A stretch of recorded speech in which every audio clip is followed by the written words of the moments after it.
All right, Republican Congressman Mark Green of Tennessee standing by just before he goes in to vote. Is this what America can sort of get used to, is a Republican caucus that doesn't seem to be all that coalesced?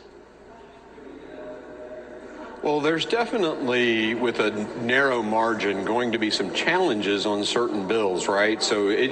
But the great thing about these rules packages, they actually empower the members, and that's a good thing. So the folks, the 760,000 folks who voted for me, have a little bit larger voice following these rules. So I think that's a good thing.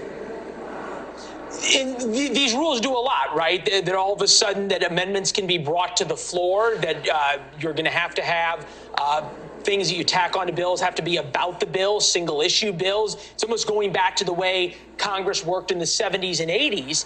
Does the fact that these 20 holdouts got so many concessions from GOP leadership in a way vindicate them for the past 4 days they were so demonized?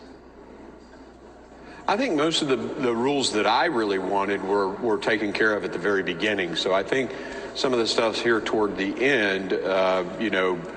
I think we could have been here 2 or 3 days ago. Some of the extra stuff, is a little bit concerning to me as a defense guy.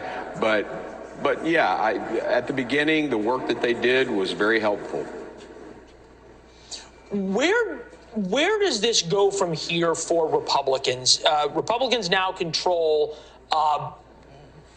one half of 1/3 of government effectively, but certainly when it comes to the House, the lower chamber.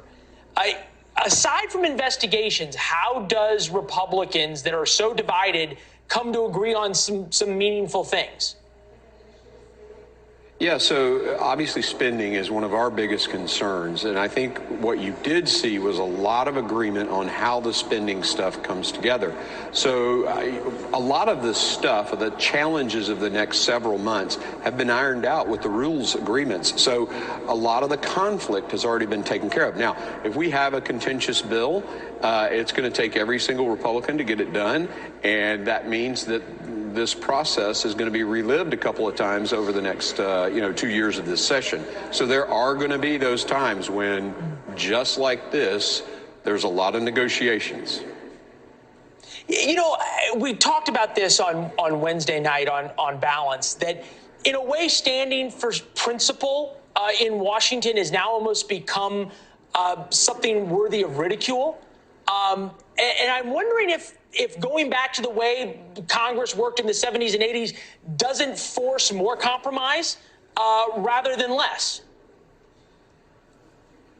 I think it's going to require compromise. There's no doubt about that. Going forward, you're going to see a lot more input from every member on every bill, because they're going to have to make, 218 people happy with, or the majority happy. And there will probably be, I talked to some Democrats who said, look, there are issues where we're going to break from our party because we're now in the minority.